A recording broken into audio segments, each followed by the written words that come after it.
কক্সবাজারের দ্বিতীয় দিন সকালবেলা, সকাল 8:30। আশেপাশের পরিবেশটা অনেকটাই চুপচাপ। আমাদের হোটেলের পাশেই একটা মসজিদ ছিল, মসজিদের আজানটা মাশাআল্লাহ এত সুন্দর। সকালে নাস্তা করে সকাল 10টায় চলে গিয়েছিলাম বিচে। বিচে এত বেশি মানুষ ছিল আর অনেক বেশি রোদও ছিল। আমার কেন জানি বিচের মধ্যে অনেক বেশি মানুষ থাকলে ভালো লাগে না। আমার মনে হয় বিচে বেশি মানুষ থাকলে সৌন্দর্যটা অনুভব করা যায় না। আজকেও আমাদের বিচে আস্তে আস্তে দেরি হয়ে গিয়েছে। আমরা যদি সকাল 8:30 বা 9টার দিকে আসতাম তাহলে মানুষ অনেকটাই কম থাকতো এবং বিচের সৌন্দর্যটা, সমুদ্রের সৌন্দর্যটা অনুভব করা যেত।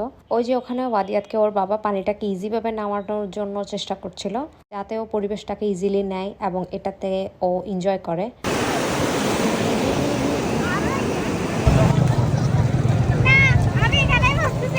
এই দিনটাতে আমরা আর কোথাও যাইনি। সকালের টাইমটা বিচে কাটানোর পর এরপর লাঞ্চ করে পুরো সময়টা রাত পর্যন্ত আমরা হোটেল রুমেই কাটিয়েছিলাম। আসলে বিকেলের দিকে ওর আব্বুর একটা বিজনেস মিটিং ছিল, মূলত ওইটাকে উদ্দেশ্য করে আমাদের কক্সবাজার আসা হয়েছিল।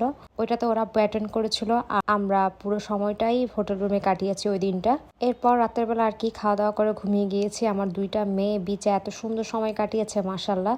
ওরা ওই দিন বিচে খেলাধুলা করেই টায়ার্ড হয়ে গিয়েছে। সবাই প্লিজ মাশাআল্লাহ বলবেন।